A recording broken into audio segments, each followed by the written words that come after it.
वो काला काला गिर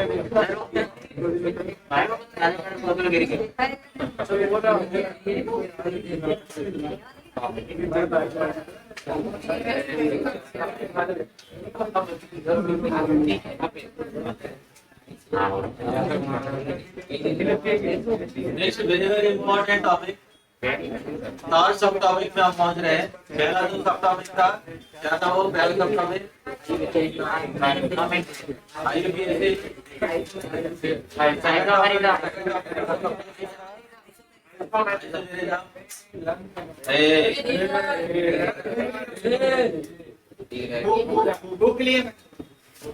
थर्ड सब टॉपिक आज शुरुआत हो रहा है। क्वेश्चन मैं डिस्कस करूंगा, तब तक ट्राई करते रहना। जिस दिन जैसे 5 मिनट का ऐसा कुछ टाइम लास्ट में बच जाता है कभी कभी, ठीक है। तो अब इतना जरूरी नहीं है तो तुरंत तुरंत हम इसको सॉल्व करना है। आप सॉल्व करो आराम से जितना तुमसे बन सकता है। जैसे अगर मान लो आज कुछ टॉपिक हम शुरू करेंगे, हो सकता है आज ये टॉपिक कंप्लीट हो गया पहले मान लीजिए, तो 5-10 मिनट वैसे मिल जाते हैं करके आप भी ऑब्जर्व जो होंगे। तो फिर हमको क्या करना है कुछ समझ में नहीं आता है, फिर बाकी लोग चिल्लाते रहेंगे, कुछ लोग खेलते रहेंगे। तो उस टाइम पे हम ऐसा करेंगे, तो वो वाला जो क्वेश्चन होमवर्क जितने भी ऐसा कुछ बच जाता है या डिस्कशन नहीं हुआ, ऐसा वाली चीज उस समय डिस्कस करेंगे। तब तक ट्राई करते रहना, ठीक है। So third one very very important है।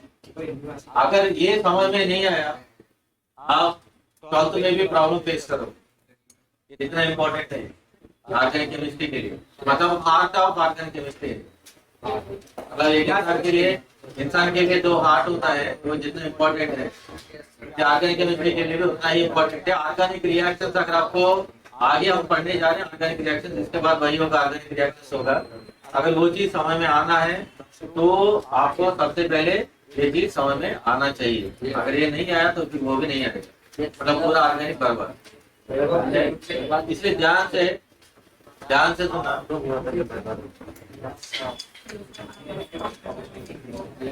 इलेक्ट्रॉन डिस्प्लेसमेंट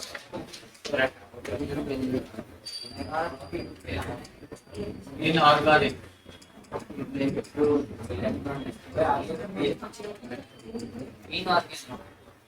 इनऑर्गेनिक नहीं है, इनऑर्गेनिक क्या है यहाँ पे। अच्छा ये क्यों पढ़ना है, जैसा यूपीएससी क्यों पढ़ना है, यूपीएससी इसलिए पढ़ना है क्योंकि एग्जाम आ रही तो ये जो ऑर्गेनिक केमिस्ट्री है बहुत सारे मॉलिक्यूल्स इसमें रहेगा। कोई भी चीज अगर आपको इंट्रोड्यूस करने से पहले, जैसे हम भी जब पहली बार क्लास में आए थे तो हमारा नाम बताए थे, क्या बताए थे, क्यों आया, कौन आया था, कुछ भी पता नहीं चलेगा। यहाँ पे भी वही है, हमको ऑर्गेनिक रिएक्शन पढ़ना है। केमिस्ट्री का मतलब मेनली रिएक्शन है। रिएक्शन में हमने कुछ चीजें लिखा है तो इसका नाम ही नहीं पता है तो फिर गड़बड़ हो जाएगा, क्या करने कुछ पता नहीं चलता। इसलिए पहला टॉपिक वो हुआ था। फिर इसके बाद हमने ये भी देख लिया था, एक मॉलिक्यूलर फार्मूला होता है, उसके लिए बहुत सारे कंपाउंड पॉसिबल है। तो फिर हम किस कंपाउंड के बारे में बात करें बोलिए, हमको क्लैरिटी रहना चाहिए। इसलिए नेक्स्ट टॉपिक आया था इसे मेरे नाम।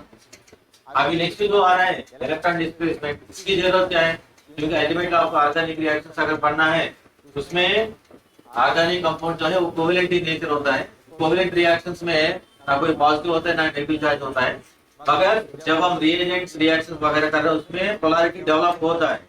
जैसे परमानेंटली बिना चार्ज का वैसे ऐसे बैठ जाएगा, बिना चार्ज के ऐसे बैठ गया तो रिएक्शन ही नहीं होगा, क्योंकि रिएक्शन होता है पॉजिटिव नेगेटिव अट्रैक्शन के कारण। मेन फंडा रिएक्शन जो होता है, कोई भी रिएक्शन आप कोई भी नाम ले लो, वहाँ पे पॉजिटिव चार्ज होगा एक नेगेटिव चार्ज होगा, दोनों अट्रैक्ट होता रहता है। अल्टीमेटली उसके अंदर जो कॉन्सेप्ट है वही रहेगा, पॉजिटिव नेगेटिव अट्रैक्शन के कारण रिएक्शन होता है। तो कोवेलेंट मॉलिक्यूल्स के पास ऐसा कोई पोलैरिटी तो हमको दिखता नहीं है जनरल, तो उसमें पोलैरिटी डेवलप कैसे हो रहा है, वही है इलेक्ट्रॉन डिस्प्लेसमेंट हो रहा है, इलेक्ट्रॉन मूवमेंट हो रहा है, एक जगह से दूसरी जगह इलेक्ट्रॉन पहुंच रहा है, इसके कारण चार्जेस डेवलप होता है, इसके कारण वो रिएक्शन में पार्टिसिपेट कर रहा है। तो वो चार्जेस डेवलप कैसे होता है, उसका फंडा है। अभी कोई रिएक्शन चालू नहीं हुआ था, उसका फंडामेंटल। तो यहाँ पे सबसे पहले आपको ये पता होना चाहिए इलेक्ट्रॉन डिस्प्लेसमेंट आपको क्यों पढ़ना है। ये तो बार बार पीछे मुझे क्यों दे?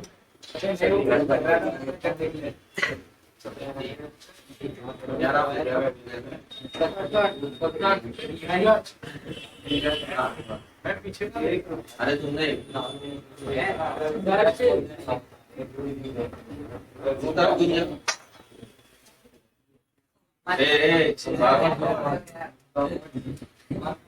मैं बोल रहा हूँ बहुत सीरियस टॉपिक है, सिर्फ बात करोगे तो ऐसे बातों में फिर यहाँ पे ध्यान दे दो।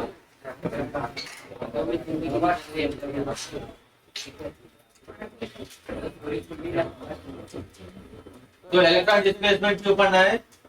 Organic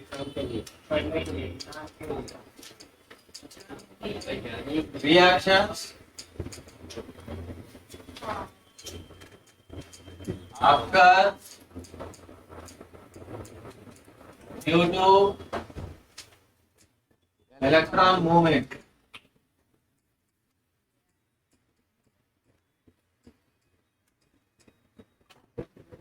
organic reaction occur due two electron movement. Electron एक जगह से दूसरी जगह पहुंचने के कारण क्या हो रहा है? ऑर्गेनिक रिएक्शन हो रहे हैं। इसके कारण इलेक्ट्रॉन डिस्प्लेसमेंट पढ़ना है। Because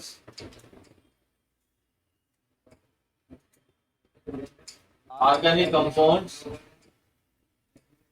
are covalent in nature. Covalent in nature. Organic compounds covalent in nature है। उसी का मतलब organic compounds। Organic compounds are covalent in nature। इसके कारण वहाँ पे सिर्फ इलेक्ट्रॉन मूवमेंट रहता है। ऐसा नहीं है कंप्लीट मॉलिक्यूल होके फिर ऐसा अलग नहीं हुआ, अलग होना ऐसा नहीं होता है।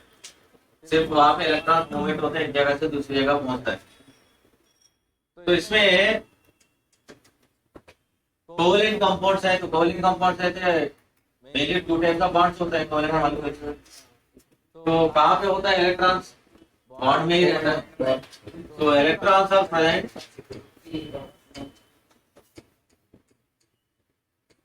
Electrons are present in bonds. Electron कहाँ पे होगा ये तो पता होना चाहिए। इलेक्ट्रॉन होता कहाँ पर है? रहते हैं covalent.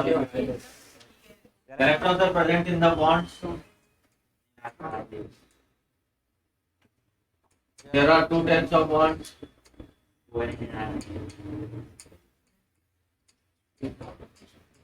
There are two types of bonds.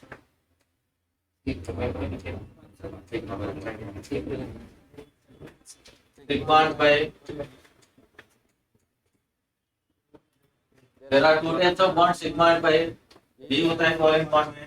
तो इसकी बेसिस पे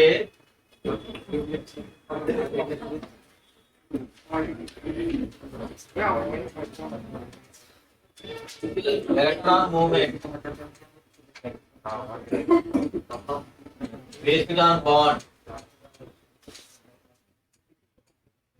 based on bond. Sigma bond displacement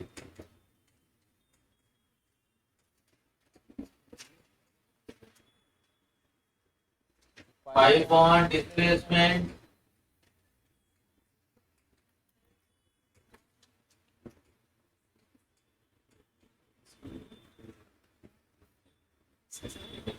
वो sigma and pi.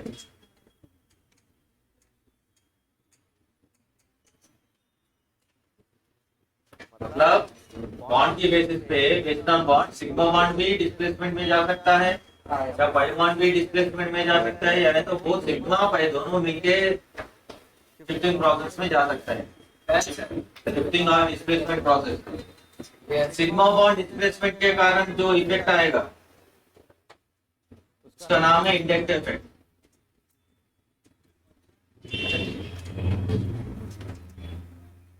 Inductive effect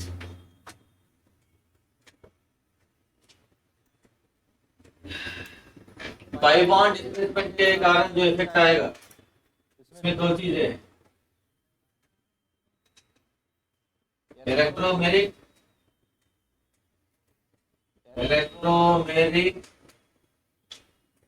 resonance, नाम सुने होंगे। इसमें वो सिग्मा पाई के कारण जो इफेक्ट आएगा इसका नाम है हाइपर कॉन्जुगेशन। ये है इस टॉपिक का ब्रीफ आइडिया। इस टॉपिक में हम क्या क्या पढ़ने जा रहे हैं उसका ये ब्रीफ आइडिया है।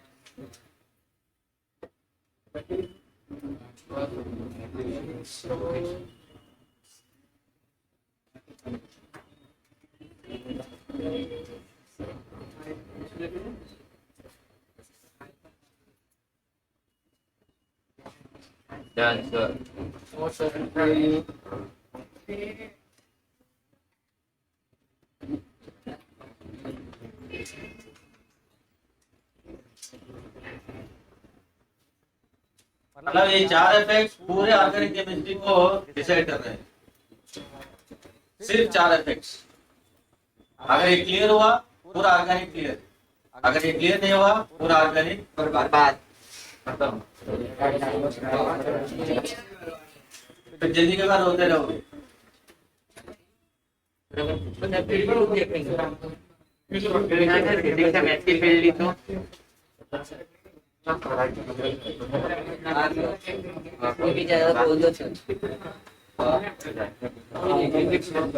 हो गया सर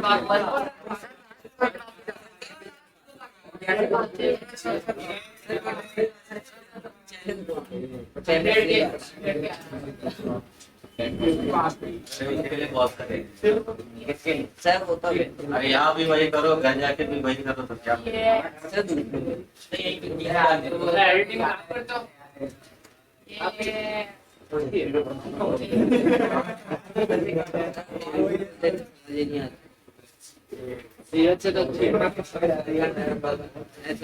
प्रीमियर हो रहा है। जिंदगी में एक ही काम 24 घंटे एक ही काम नहीं करना है, अलग अलग चीजें करना होता है। सर प्रीमियर को हमारे 5 तारीख को ये सब बातें बाहर अभी नहीं, ठीक है? सर बाहर नहीं मतलब बाहर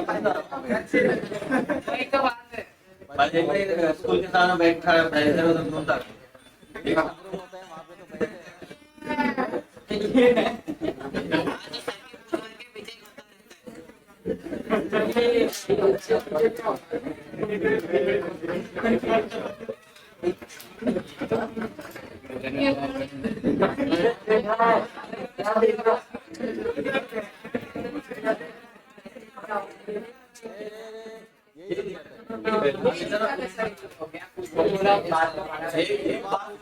उसके बाद वहां से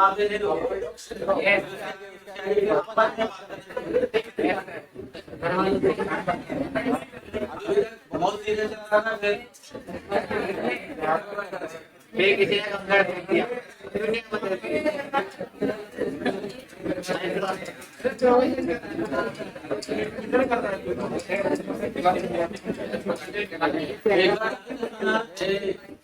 ध्यान दो, पहले ध्यान से सुनना, फिर इसके बाद मैं डेफिनेशन बताऊंगा। पहले यहाँ पे ध्यान दो, फिर पूछोगे। जो क्वेश्चन मैं पूछ रहा हूँ बस उसके लिए जवाब दो, और कुछ नहीं, ठीक है? ये क्या है? पढ़े हो नहीं पढ़े हो? पढ़े। तो फिर उसके बाद भी आप कार्बन है, हाइड्रोजन है, ऐसा क्यों बोल रहे हो ना? ऐसा थोड़ी होता है।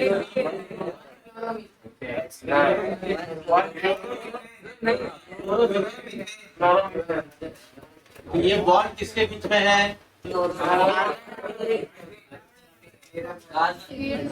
क्लोरीन।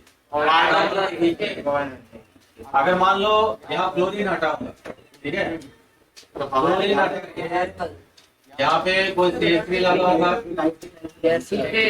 ठीक है? अब ये वाला जो बॉन्ड है वो किसके बीच में है? तो तो यहाँ पे जो ये बाबा डे बाकी आपस में बात नहीं करेंगे, ऐसा मैं पूछ रहा हूँ उसके लिए जवाब दो। तो एक को निकाल मेरे पीछे वैभव देखा सफेद जातो चिपक जाता है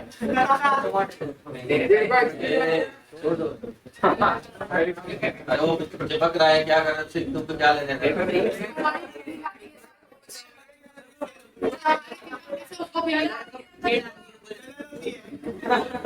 तुम भी जाके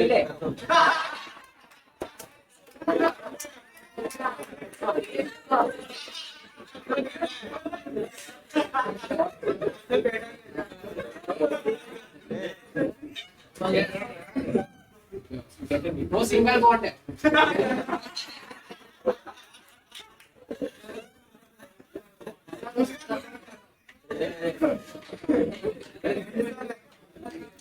यहाँ पे जान दो। तो यहाँ पे बॉन्ड जो है सिमिलर एटम्स के बीच में है। जो इलेक्ट्रॉन पेयर रहेगा, ये क्या होता है इलेक्ट्रॉन पेयर, ये कहाँ से आएगा, जब बॉन्ड बनता है ये वाला कार्बन एक एटम देता है, एक इलेक्ट्रॉन देता है, ये वाला कार्बन जो है एक इलेक्ट्रॉन देता है, दोनों म्यूचुअल शेयरिंग में रहेगा। तो ये जो इलेक्ट्रॉन है दोनों एटम्स के बीच में रहता है। यहाँ पे नहीं दिखेगा, मगर जब हम डॉट एंड क्रॉस वाला स्ट्रक्चर बनाएंगे तो उसमें शो करते हैं। मगर इतना हमको क्लियर है, यहाँ पे जो लाइन सिंगल लाइन, हर एक लाइन में दो इलेक्ट्रॉन रहते हैं, इतना क्लियर है। अब क्या होता है, दोनों एटम जो है वो सिमिलर रहेगा तो वो बीच में रहेगा। इस काइंड ऑफ मतलब इस टाइप ऑफ बॉन्ड को हम क्या बोलते हैं, नॉन पोलर नॉन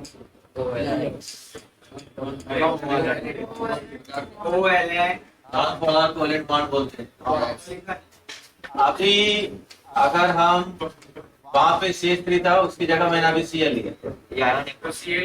अब क्या होता है, यहाँ पे Cl आने के बाद इलेक्ट्रोनेगेटिव एटम होता है। इलेक्ट्रोनेगेटिव एटम का मतलब इलेक्ट्रॉन खींचने वाला है।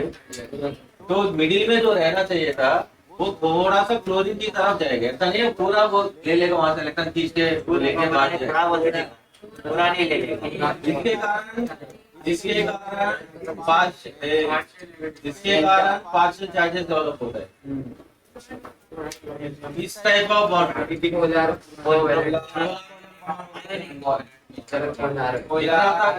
आपने केमिकल बॉन्डिंग टॉपिक में तो पढ़ लिया, इसमें तो कोई डाउट तो है नहीं, यही इंडक्टिव होता है। ये तो बताया नहीं हमको, तो सर ने जो पहले बताए थे तो इसको इंडक्टिव नहीं तो नहीं बताए थे, सिर्फ पोलर कोवेलेंट बॉन्ड तक बता के छोड़ दिया। सर मीटिंग किया है हमारे साथ, मीटिंग हो गई सर, वो तो बहुत सारे ऐसा कुछ नहीं है यहाँ पे।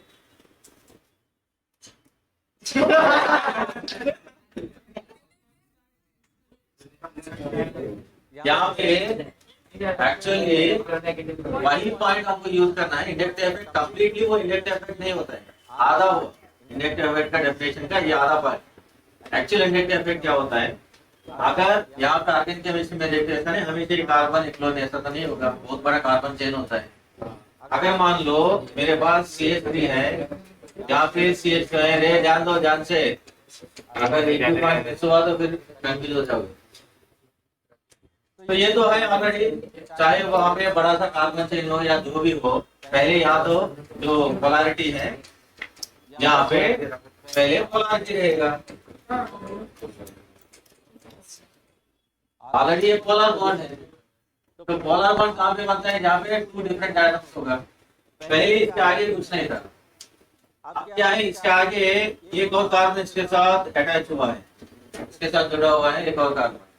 अब क्या हुआ था, ये क्लोरीन जो है इलेक्ट्रोनेगेटिव एटम है, बाय नेचर इलेक्ट्रोनेगेटिव एटम, और कार्बन कार्बन दोनों दोस्त है मतलब सेम है, तो सेम है तो इलेक्ट्रॉन कहीं नहीं जाएगा। अब क्या हुआ था, यहाँ पे ये क्लोरीन इस कार्बन के साथ कनेक्ट होने के कारण ये इलेक्ट्रॉन यहाँ से खींच रहा था, मतलब ये इस कार्बन को थप्पड़ मार के इलेक्ट्रॉन खींच रहे हैं वहां से, पैसा ले लिया इससे थप्पड़ मार के, मतलब ये थप्पड़ मार वसूली। तो ये कार्बन जो है क्लोरीन के कारण पहले भी रो रहा था, अभी भी रो रहा है। अगर यहाँ पे बगल में कोई दोस्त बैठा है, ठीक है, वो क्या करेगा, चलो इसका रोना धोना बंद करो, थोड़ा बहुत मैं हेल्प कर देगा। तो ये क्या करेगा, चलो भाई तुम थोड़ा बहुत इलेक्ट्रॉन मेरे पास में है वो ले लेना, मगर ऐसा नहीं है कोई ये प्यार से देने वाला है, मगर ये दूसरा है इसका कैटेगरी। वो ठीक है। इसके कारण ना इसका पूरा जो है पॉजिटिव चार्ज जो है वो कंप्लीट यहाँ पे जितना पॉजिटिव जितना इंटेंसिटी का पॉजिटिव का उतना इंटेंसिटी यहाँ पे नहीं बनेगा, इसके पास जो है वो थोड़ा बहुत देगा। तो इसको हम दो डेल्टा यूज करके जो करते हैं, जनरल हम दो डेल्टा को देख के हम ये सोचते हैं भाई ये तो इससे भी ज्यादा है, ऐसा नहीं, क्योंकि नंबर जब बढ़ता है ना हम बोलते हैं इसका कैपेसिटी और ज्यादा हो गया, पॉजिटिव का कैपेसिटी ज्यादा हो गया, पॉजिटिव का कैपेसिटी ज्यादा नहीं, जितना ज्यादा डेल्टा लगाओगे उतना कम होता जाता है। तो मतलब ये जो पोलर बॉन्ड, कौन सा वाला बॉन्ड है, पोलर बॉन्ड, ठीक है, ये जो पोलर बॉन्ड है यहाँ पे ये पहले से था, चाहे यहाँ पे कार्बन हो या ना हो, जब ये बॉन्ड अगर रहेगा कार्बन क्लोरीन का बॉन्ड तब पोलर बॉन्ड बन जाएगा। ये पोलर बॉन्ड जो है इसके बगल वाले को, बगल में जो बॉन्ड है इसको इंड्यूस कर रहा है, इंड्यूस मतलब इन्फ्लुएंस, एडजेसेंट, इसके एडजेसेंट बॉन्ड जो है उस बॉन्ड को इंड्यूस कर रहे हैं, फोर्स कर रहे हैं, किस चीज के लिए फोर्स कर रहे हैं, चार्जेस डेवलप होने का। अल्टीमेटली क्या हुआ था, चार्जेस डेवलप हुआ, मतलब एक पोलर बॉन्ड परमानेंट जो पोलर है वो जाके बगल वाले को जो इंड्यूस कर रहे हैं, इसलिए इसका नाम हुआ इंडक्टर। आया साउंड में क्या हुआ था इसमें, जो पोलर कोवेलेंट बॉन्ड है उसके बगल वाले को इंड्यूस किया, किस चीज के लिए इंड्यूस किया, इसकी बात हो रही है यहाँ पे। ऑर्गेनिक रिएक्शन क्यों होता है उसके बारे में बात हो रहे हैं। ऑर्गेनिक रिएक्शन क्यों हो रहा है, इलेक्ट्रॉन डिस्प्लेसमेंट के कारण हो रहा है। इसमें डिस्प्लेस कौन हुआ था, सिग्मा बॉन्डेड इलेक्ट्रॉन डिस्प्लेस हुआ था। कौन सा इलेक्ट्रॉन डिस्प्लेस हुआ है, पहले वही था ना, जब क्लोरीन नहीं था तो पहले वही था, अब क्या हुआ था एक तरफ आ गया तो इंड्यूस कर दिया ये वाला बॉन्ड इसको, इसलिए इसका नाम होता है इंडक्टिव इफेक्ट करके, जिसमें सिग्मा बॉन्ड इलेक्ट्रॉन शिफ्ट हो रहा है एक जगह से दूसरी जगह जा रहा है। ये है इंडक्टिव इफेक्ट का डेफिनेशन। तो लिखिए डेफिनेशन पहले, फिर इसके बाद एग्जांपल्स लिखेंगे। पोलर कोवेलेंट बॉन्ड, सर ये लिख लो, ये बाद में, पहले डेफिनेशन लिखेंगे, दोनों लिखे कोई दिक्कत नहीं, रहने दो। Polar covalent bond, polar covalent bond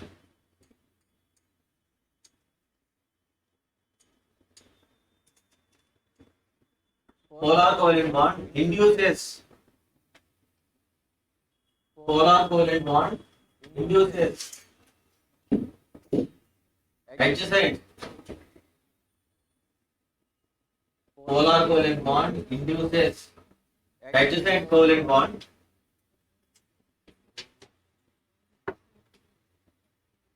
induces adjacent covalent bond, किस चीज के लिए, to develop polarity,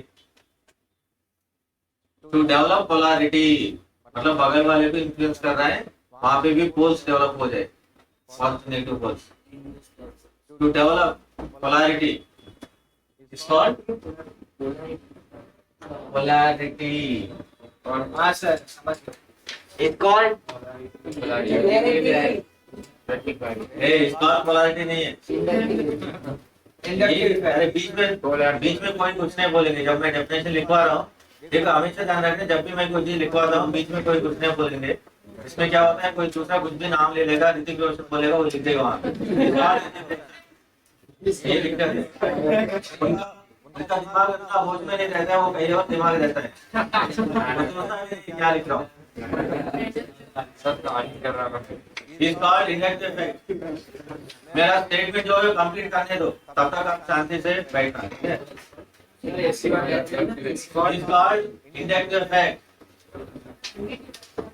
sir AC बंद तो इंडक्टिव इफेक्ट सब बात ये बात करते इस कॉल्ड इंडक्टिव इफेक्ट। हो गया। आप दो लोग एग्जाम्पल नहीं लिखे हैं, देखो लिख लिया आगे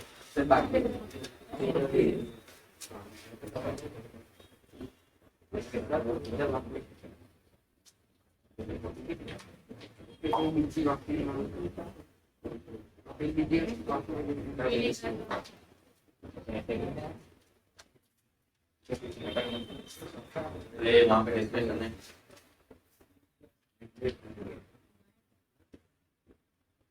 क्या नाम था, कथक। सर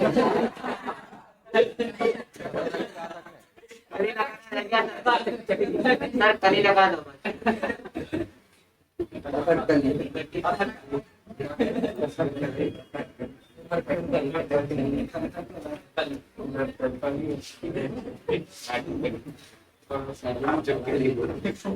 क्या खा सकते हैं तो उसका गा सकते हैं।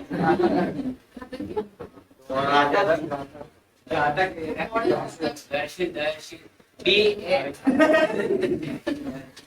फिर आप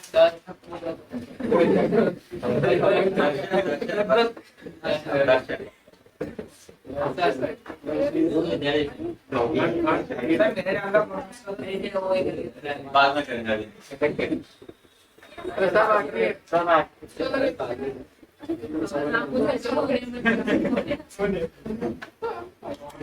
इधर क्या हो रहा है बहुत देर से? तो ये कागज जब ये बना पे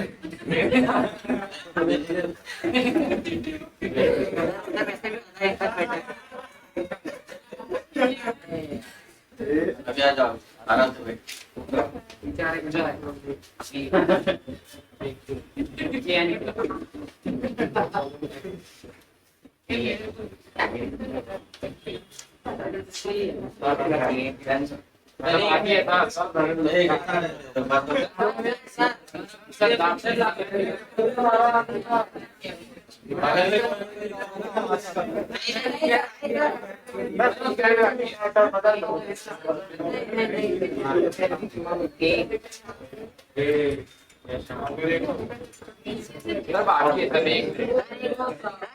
एक वर्ड बाकी है। एक वर्ड है, एक लेटर भी नहीं है बात। नहीं सर एक देखो यहाँ पे लॉजिक क्या है।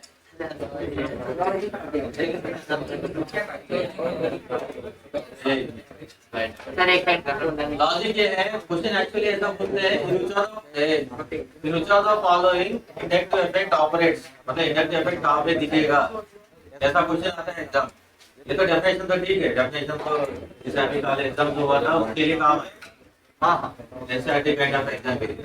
अगर ये कभी आपको अगर वो डेफिनेशन पढ़ के अगर आप मेंस एग्जाम में बैठोगे तो वो उसमें तो एक भी क्वेश्चन नहीं बनने वाला है। तो उसमें इसके लिए चाहिए लॉजिक। ये तो हम पहले से कह रहे हैं। पूरा चीज होता है एनसीईआरटी को लिखने, एनसीईआरटी लिखने का तरीका एक होता है और दूसरा जो है मेंस एग्जाम लिखने का तरीका अलग होता है। इसमें ऑब्जेक्टिव पैटर्न, ऑब्जेक्टिव के लिए ऐसा नहीं जो थ्योरी आप पढ़े थे, डेफिनेशन पढ़े थे, उससे एक भी क्वेश्चन नहीं बनने वाला। उसके लिए चाहिए लॉजिक, वही लॉजिक हम लिखवाने जा रहे हैं। ये लॉजिक कहाँ से मिलेगा, जो कॉन्सेप्ट है वही से मिलेगा, मगर स्टेटमेंट जो है कुछ अलग तरीके से हम लिखते हैं। जो क्वेश्चन हम पढ़ते हैं उसमें जो चीज हमको दिखता है उसको देख के लॉजिक बनेगा। मतलब हमको देखते हुए पता चलना चाहिए आज का आंसर ये होगा, क्योंकि 1 मिनट ही मिलेगा ना क्वेश्चन सॉल्व करने के लिए। ऐसा लॉजिक हमको चाहिए। ऐसा नहीं है लॉजिक भी समझ में नहीं आ रहा है क्या लिखा है, फिर कोई मतलब नहीं बने। तो आप मुझे एक चीज बताओ, लॉजिक देखो ऐसा बनाएंगे, आप भी बना सकते हो। ऐसा नहीं मैं जो लॉजिक बता रहा हूँ बस वही है और कुछ नहीं। तो आपके दिमाग में भी आप तो और ज्यादा एक्स्ट्रा, तो आपके दिमाग और ज्यादा तेज चलता है। हम तो ऐसे बूढ़े हो गए हैं, ठीक है। तो यहाँ पे हमेशा ऐसा क्यों बैठते हो?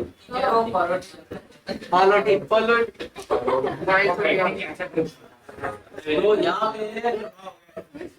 यहाँ पे देखो ध्यान से, यहाँ पे क्लोरीन नहीं होता।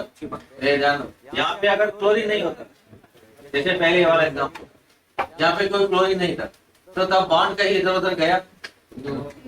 तो अल्टीमेटली आपको एक चीज पता चल गया था, यहाँ पे क्लोरीन आ गया तो वहां पे प्रॉब्लम जो है वो शुरुआत हुआ। तो यहाँ पे कभी भी सिमिलर एटम्स रहेगा, मतलब नॉन पोलर कोवेलेंट बॉन्ड रहेगा, उसमें इंडक्टिव नहीं आ सकता। इंडक्टिव आएगा जब पोलर कोवेलेंट बॉन्ड रहेगा। तो पोलर कोवेलेंट बॉन्ड कब बनता है, जब इलेक्ट्रोनेगेटिव एटम रहेगा। क्या हमेशा इलेक्ट्रोनेगेटिव एटम रहेगा तभी फोर्स डेवलप होगा? इलेक्ट्रो पॉजिटिव रहने से फोर्स डेवलप नहीं होता है क्या? में भी होता है, जैसे ये वाला केस।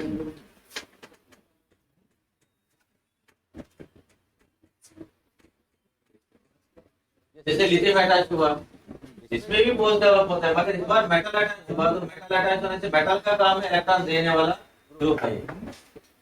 ये पॉजिटिव चार्ज इलेक्ट्रॉन लूज किया तो ये नेगेटिव चार्ज। जैसे इसके पास इलेक्ट्रॉन ज्यादा हो गया तो ये इलेक्ट्रॉन इसके पास ज्यादा हो गया, तो जनरली हम क्या करते हैं, पैसा अगर ज्यादा हो गया तो फिर कहीं ना कहीं बैंक में डाल देते हैं, बाद में काम आएगा ऐसा करके, ठीक है।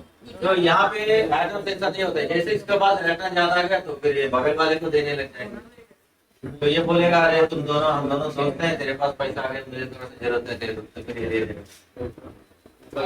अगर पूरा नहीं देगा, थोड़ा बहुत ही देगा, तो थोड़ी है तो इसके पास जितने हैं पूरा दे देगा।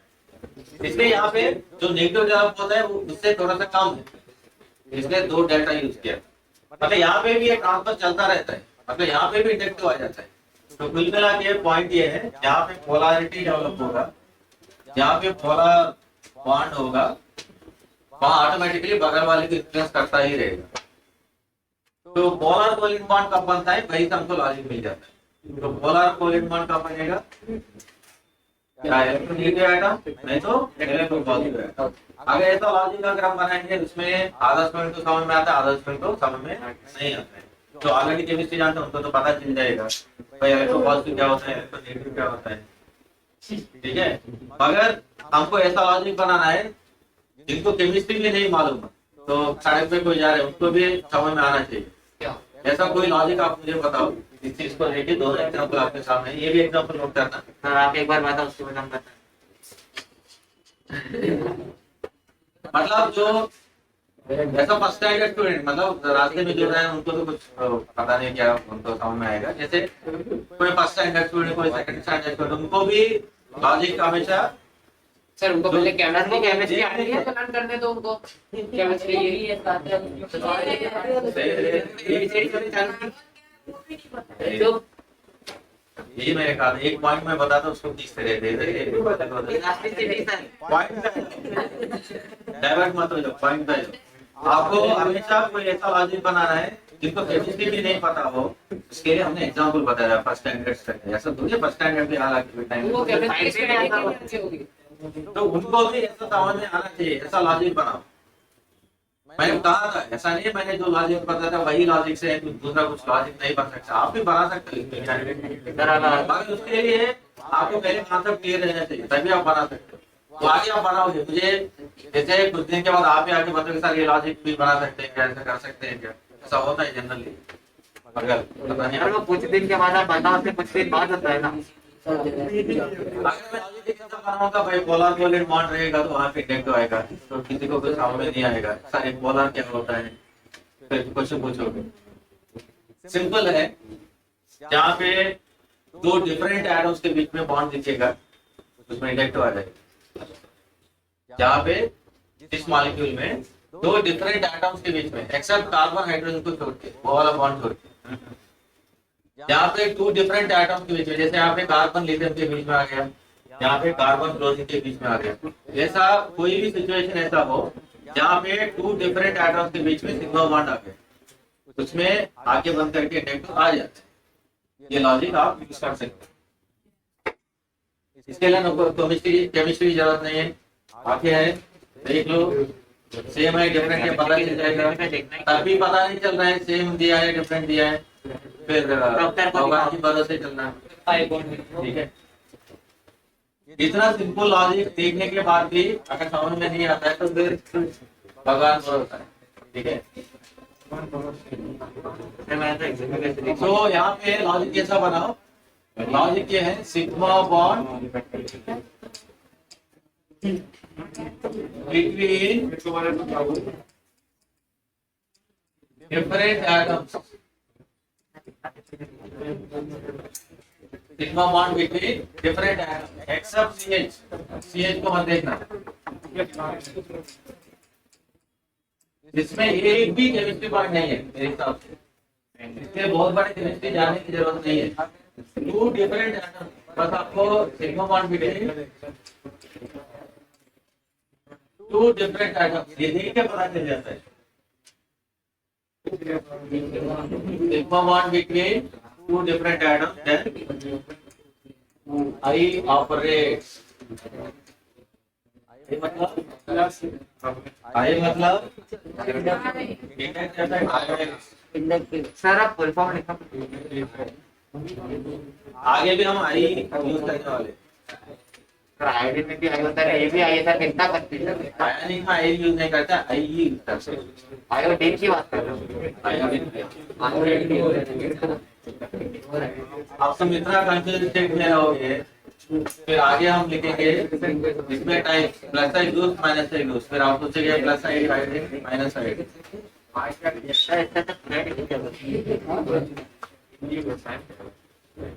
चलिए फिर क्वेश्चन देखते हैं।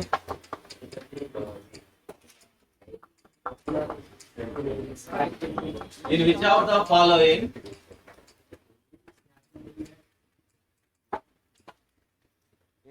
the following I operates?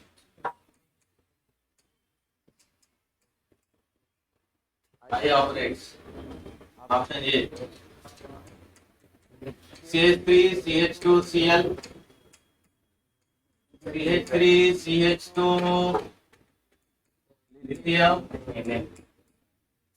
CH3 CH2 H 4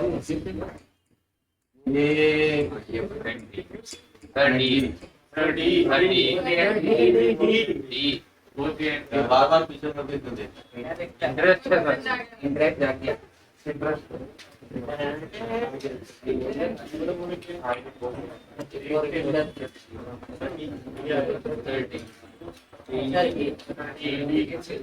इसका आंसर क्या होगा? जैसे कि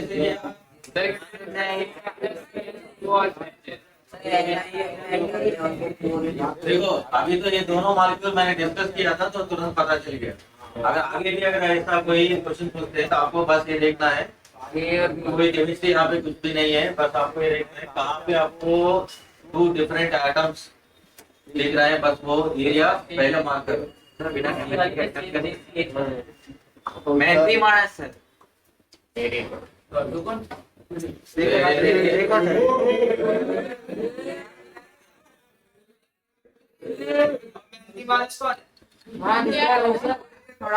बस रहने दो ये दिक्कत।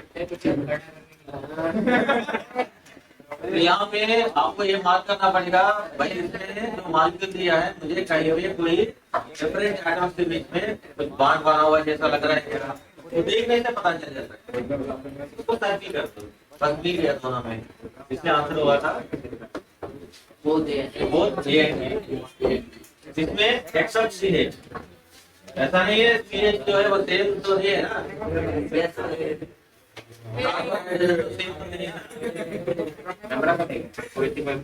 कार्बन नाइट्रोजन सेम है क्या? नाइट्रोजन सेम नहीं है, मगर ये आता है इस कैटेगरी में क्योंकि हाइड्रोजन आपका रेफरेंस है, हाइड्रोजन रेफरेंस एलिमेंट होता है, इसके कारण वो वाला बॉन्ड को हम कंसीडर नहीं करते। जो इलेक्ट्रोनेगेटिविटी इलेक्ट्रोपॉजिटिविटी, आपको अगर पीरियोडिक टेबल याद होगा तो पीरियोडिक टेबल में आता है पॉइंट फॉलिंग इलेक्ट्रोनेगेटिविटी स्केल, आप पढ़े होंगे। उनका रेफरेंस एलिमेंट क्या था? रेफरेंस एलिमेंट हाइड्रोजन था ना, तो हाइड्रोजन की कंपैरिजन में ये ज्यादा इलेक्ट्रोनेगेटिव हुआ, हाइड्रोजन की कंपैरिजन में लिथियम जो है वो ज्यादा इलेक्ट्रोपॉजिटिव हो गया, तो रेफरेंस एलिमेंट हाइड्रोजन है, तो इसलिए वो वाला बॉन्ड को हम कंसीडर नहीं कर रहे। ऐसा नहीं बिल्कुल ऐसा केमिस्ट्री में जो भी हम लिखते हैं ये मतलब का ऐसा सर बाय हार्ट करना है इसलिए लिखा है, ऐसा नहीं होता है। हर एक चीज का रीजन होगा, क्योंकि हाइड्रोजन डिफरेंस है इसलिए उस बॉन्ड को कंसीडर नहीं किया, क्योंकि उसकी बेसिस पे ही आपने पता है कौन इलेक्ट्रोनेगेटिव है कौन इलेक्ट्रोपॉजिटिव है। अब देखते हैं inductive groups. There are 2 types of inductive groups. There are 2 types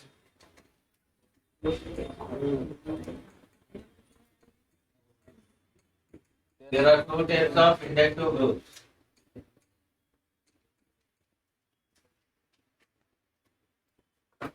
Number 1, minus I groups.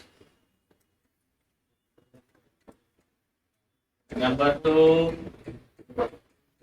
plus I groups. Minus I groups, plus I groups. इसमें माइनस आई ग्रुप्स क्या होता है, प्लस आई ग्रुप्स क्या होता है, एक बार देखते हैं। सबसे पहले it is minus five groups.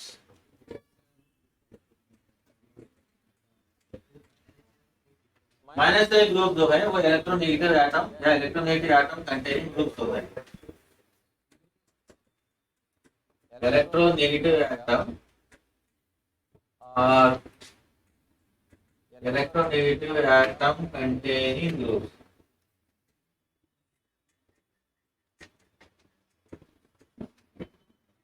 Electronegative atom containing groups. इसमें आएगा नेचर,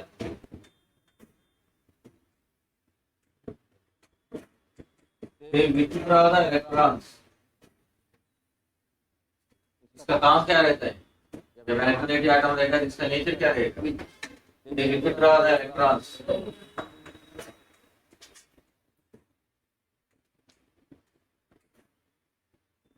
विथड्रॉ द इलेक्ट्रॉन्स, इसलिए इसको हम लिखते हैं इलेक्ट्रॉन विथड्रॉइंग ग्रुप्स करके बोलते हैं, EWG करके लिखते हैं, electron withdrawing groups. Electron withdrawing groups.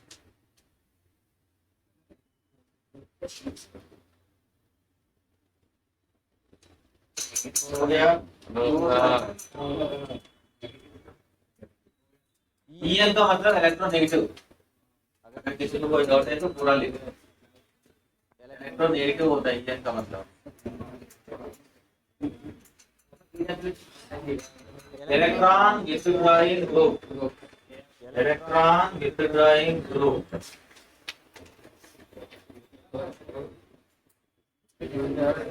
हो गया। No sir. कुछ लोग जानबूझ के नो सर बोल रहे हैं। सर लिखा सर हो गया। यहाँ पे लिखे हैं तो दो दिन तो हमेशा रह जाते हैं। एक मिनट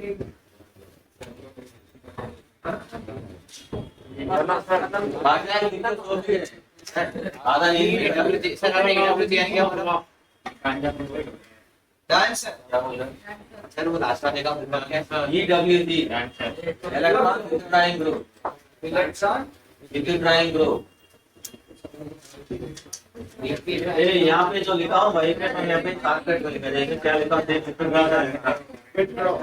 तो वही पे EWG इलेक्ट्रॉन देखो ये दो टाइप का होता है। मतलब एग्जाम्पल, इसमें जो एग्जाम्पल्स हमको मिलेंगे ये एग्जाम्पल दो टाइप का होता है। कुछ पॉजिटिव चार्ज वाला होता है, कुछ पॉजिटिव चार्ज वाला होता है, कुछ अनचार्ज वाला होता है। नेगेटिव नहीं सर। कुछ पॉजिटिव चार्ज वाला होता है, कुछ अनचार्ज वाला होता है। पॉजिटिव चार्ज में देखिए क्या क्या आएगा, F3 plus R3 plus NH3 plus SR2 plus. अनचार्ज में जितने भी फंक्शनल ग्रुप आपने देख लिया सारे आ जाएंगे। ऑल फंक्शनल जितने भी फंक्शनल ग्रुप आप जानते हो सभी इसी कैटेगरी में आएंगे।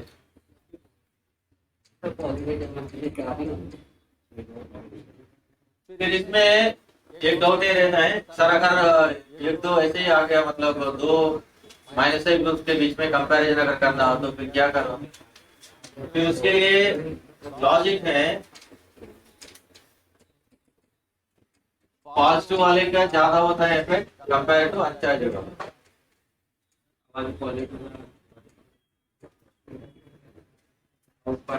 माइनस है नेचर,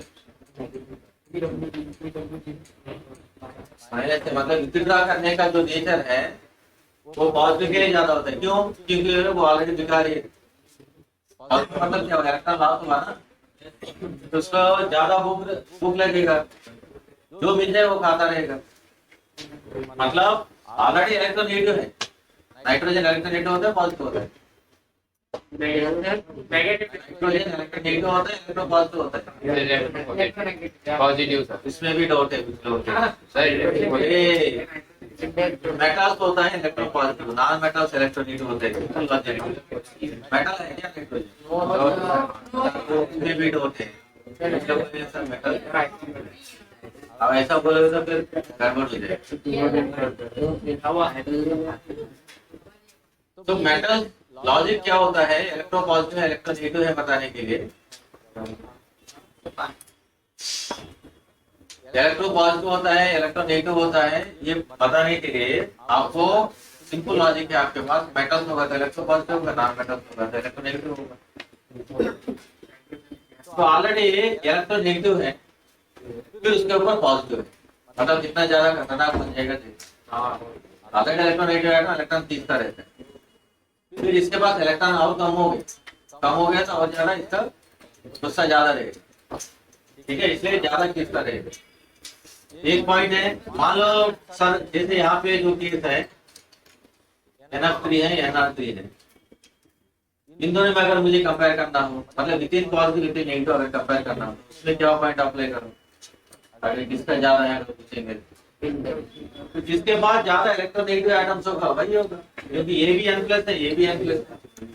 इसके पास अदर एटम्स है तो अदर एटम्स क्लोरीन, इसके पास अदर एटम R का मतलब अल्काइल मतलब कार्बन, क्लोरीन का इलेक्ट्रोनेगेटिविटी ज्यादा है तो ऑटोमेटिकली इसका ज्यादा रहेगा। मतलब जिसके पास नंबर ऑफ इलेक्ट्रोनेगेटिव एटम्स ज्यादा होगा उसका माइनस है नेचर ज्यादा होगा, क्लियर है। तो जिसके पास ज्यादा इलेक्ट्रोनेगेटिव एटम होगा फिर उसका खींचने का टेंडेंसी और ज्यादा हो जाएगा ना, क्योंकि इसके पास ज्यादा आ गया। ये तभी देखते हो जब दोनों का जो सेंट्रल एटम है वो सेम रहेगा, जैसे N+ सेम आ गया तो बगल वाले एटम को देखो, इसके पास क्लोरीन है, इसके बगल में क्या है आल्काइल मतलब कार्बन, कार्बन की कंपेयर में क्लोरीन का इलेक्ट्रोनेगेटिविटी तो ज्यादा है ना। तो इस तरह ये लॉजिक्स आप यूज करके माइनस से ऑर्डर लिख सकते हो डिफरेंट फंक्शनल ग्रुप्स का। माइनस से ऑर्डर क्या बनेगा, पॉजिटिव पहले आएगा फिर इसके बाद अनचार्जड आएगा, फिर विथिन पॉजिटिव या विथिन अनचार्जड में अगर चेक करना है तो सबसे पहले आपको जिसके बाद ज्यादा इलेक्ट्रोनेगेटिव एटम्स रहेगा वो पहले दिखेगा। ये ऑर्डर आपको ऑलरेडी मॉड्यूल में चैप्टर नंबर 4 में अगर होगा तो आपके पास मॉड्यूल किसी के पास है क्या मॉड्यूल, एक बार ओपन करो चैप्टर नंबर 4, मॉड्यूल से मिल गया ना। यस सर, बट अभी से मॉड्यूल पे लेके आना क्लास को, क्योंकि मॉड्यूल से कुछ ना कुछ आपको बताएंगे, नोट करने के लिए क्या क्वेश्चन भी सॉल्व करेंगे, तो हर दिन मॉड्यूल लेके आना है, ठीक है।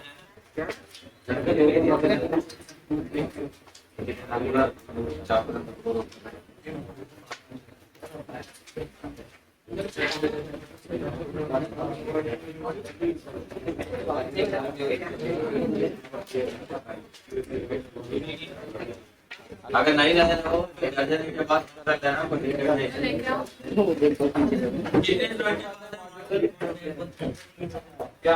कितने स्टूडेंट के पास अभी क्या बॉडी एक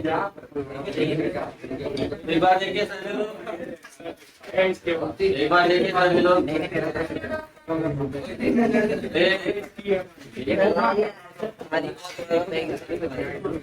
general organic chemistry chapter number 4 page number 5 कुछ यहाँ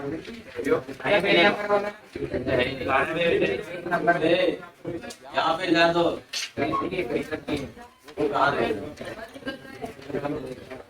देखो चैप्टर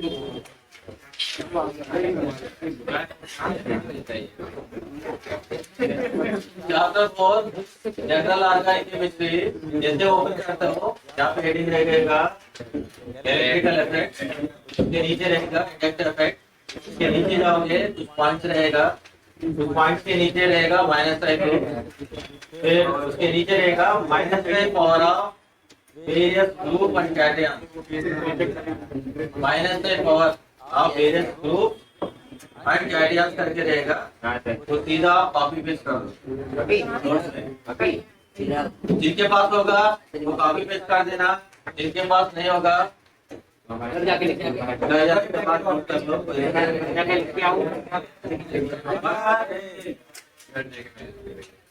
अगर कोई बात नहीं करेगा भैया 3 मिनट लेने आ जाओ।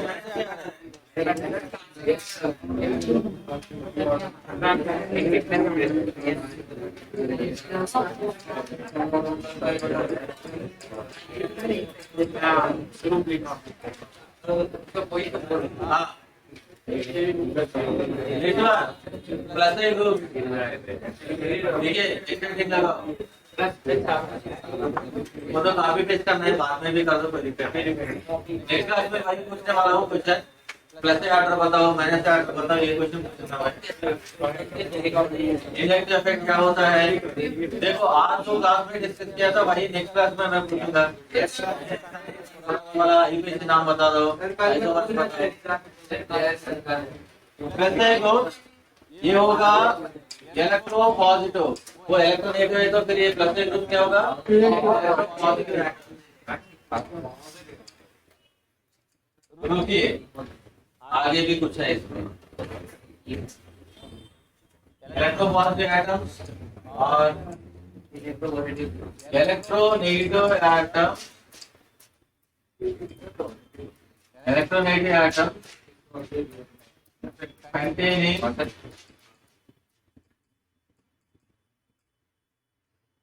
electron rich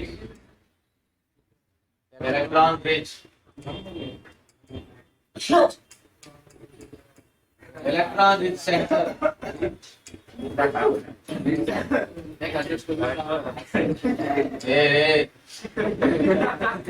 electron rich central group. मुझे हर एक 5-10 मिनट में तुम लोगों को कंट्रोल में लाना पड़ता है। कंट्रोल पैनल बनता है। स्पेशली इसी वजह से ज्यादा मुझे डिस्टर्बेंस दिखता है। 1,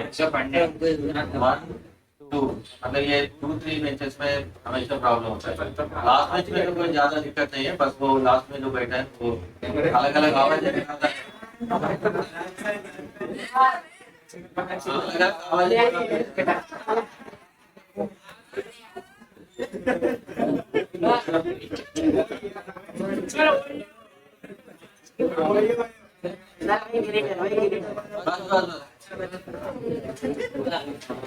तो इसमें दिक्कत है, सिर्फ इलेक्ट्रोपॉजिटिव एटम्स होता तो कोई प्रॉब्लम नहीं था। बताया ऑर्गेनिक में कॉन्सेप्ट जो है कहने का ही वो ट्विस्ट आ जाता है, तो उससे थोड़ा बहुत कंफ्यूजन हमेशा चलता रहता है। जैसे वहाँ पे इलेक्ट्रोनेगेटिव, वहाँ पे कोई कंफ्यूजन नहीं था, फिर यहाँ पे आ गया, अगर इलेक्ट्रोपॉजिटिव तक आके रुक जाता तो कोई कंफ्यूजन नहीं, फिर आराम से आगे बढ़ जाते। मगर यहाँ पे कुछ ना कुछ ऐसा पॉइंट आ जाएगा, फिर उससे फिर पूरा जो है वो डिस्टर्ब रहता है, डिस्टर्बेंस जो है वो कंटिन्यू रहता है। तो सारे कॉन्सेप्ट में आपको मिलेगा, कॉमन है आगे। इसके लिए रेमेडी सिंपल है, मैंने बहुत बार बताया था। ठीक है ऐसा है तो फिर क्या कर रहा हूँ, रेमेडी सिंपल है, बार बार रिवाइज करना पड़ता है, कुछ नहीं। जैसे कॉन्सेप्ट बहुत बड़ा कॉन्सेप्ट नहीं है, बहुत सिंपल है, मगर रिवीजन ज्यादा करो, रिपीटेडली पढ़ना है। तो ये हुआ इलेक्ट्रॉन ग्रुप। इसके पास इलेक्ट्रॉन ज्यादा है तो क्या करेगा, वो तो विथड्रॉ कर रहा था, फिर इलेक्ट्रॉन देगा, ये तो देने वाला है। वो कौन सा वाला है? हाँ बस देने वाला। तो ये क्या करते हैं, डोनेट इलेक्ट्रॉन,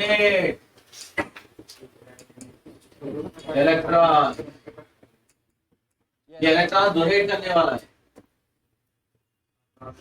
इसको बोलते हैं इलेक्ट्रॉन डोनेटिंग ग्रुप। इसलिए ऐसे ग्रुप को बोलते हैं इलेक्ट्रॉन डोनेटिंग ग्रुप। इसके लिए एग्जाम्पल के लिए जो एग्जाम्पल्स हैं, इसमें भी 2 कैटेगरीज है एग्जाम्पल। नेगेटिव चार्ज वाला,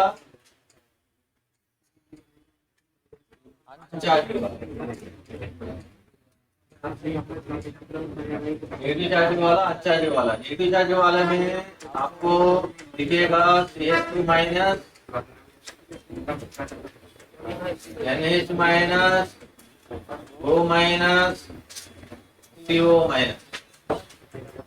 अनचार्जेबल वाले एग्जाम्पल्स में आपको दिखेगा मेटल्स, अल्काइल ग्रुप्स।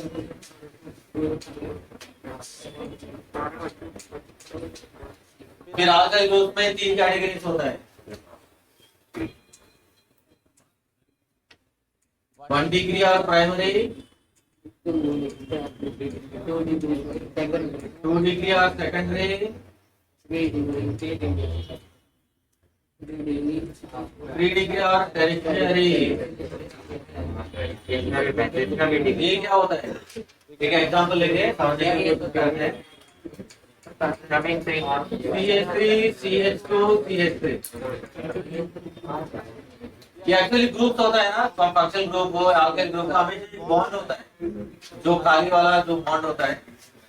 इस बॉन्ड के साथ जो कनेक्टिविटी, कनेक्टेड एटम है, जैसे ये अनसैटिस्फाइड वाला बॉन्ड, इसके साथ जो कनेक्टेड कार्बन, इस पे आपको फोकस रहना चाहिए। इस पे फोकस करो। मैंने बताया ना, जो दिखते हैं वो केमिस्ट्री है। अगर ऐसा नहीं पूरा मॉलिक्यूल को देखोगे तो फिर आंसर नहीं मिलेगा। सर पूरा देख रहे हैं तो दिक्कत नहीं, मुझे सब कुछ देख रहा है। अगर ऐसा देखोगे तो फिर आंसर नहीं मिलेगा। एक ऐसा पॉइंट होता है उसमें, वहां पे फोकस करना पड़ेगा। जैसे यहाँ पे 1 डिग्री, 2 डिग्री, 3 डिग्री स्टडी करने के लिए आपको फोकस रहना चाहिए जहाँ पे जो खाली वाला नॉर्मल जो बॉन्ड है दिख रहे हैं, उस वाले कार्बन आइटम पे फोकस रहना चाहिए। वो कितने कार्बन के साथ कनेक्टेड है और कितने कार्बन के साथ कनेक्टेड है। ऑलरेडी कार्बन तो है, वो और कितने कार्बन के साथ कनेक्टेड है। यहाँ पे एक ही तो कार्बन है, दूसरा कुछ है नहीं, तो 0। ये वाले कार्बन कितने और इसको छोड़ के और कितने कार्बन के साथ कनेक्टेड है।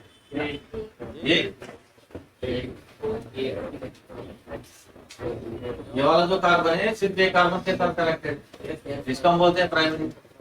मतलब या एक कार्बन के साथ कनेक्टेड हो या नहीं तो कोई कार्बन के साथ कनेक्शन ही नहीं है, ऐसा वाला कार्बन को हम बोलते हैं 1 डिग्री कार्बन। 2 डिग्री का मतलब अभी आप बता सकते हो। 2 डिग्री का मतलब 2 कार्बन के साथ कनेक्टेड वाला। कहां पे देखना है? जो अनसैटिस्फाइड बॉन्ड। अगर आप 3 डिग्री देखना है तो कितने कार्बन के साथ कनेक्टेड है। कहां पे देखना है? पूरा नहीं देखना है। कहां पे देखना है? यहाँ पे खाली वाला बॉन्ड, उस कार्बन को देखना है। ये कार्बन कितने के साथ कनेक्टेड है? ऊपर बगल में 2। ये कार्बन कितने कार्बन के साथ कनेक्टेड है? ये तो खाली बॉन्ड है, इधर एक, इधर एक, इधर एक, 3 कार्बन के साथ कनेक्टेड। ऐसा बोलते हैं 3 degree, 2 degree, 1 degree carbon. 1 degree alkyl, 2 degree alkyl, 3 degree alkyl. इसका नाम तो पता होगा आपको। CH3 का नाम क्या है? मिथाइल। इसका नाम क्या है? मिथाइल। इसका नाम क्या है? आइसोप्रोपाइल। ब्रांच होगा तो आइसो बोलते हैं ना। ये इसका नाम क्या है? Tertiary butyl.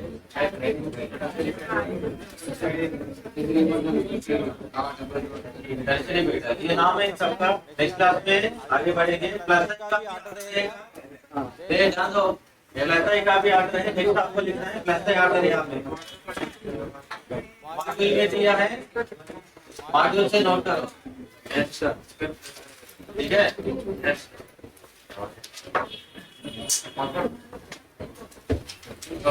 Sir, bye. Thanks for watching. Like, share and subscribe.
ये तक सटर डब्बा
Thank you.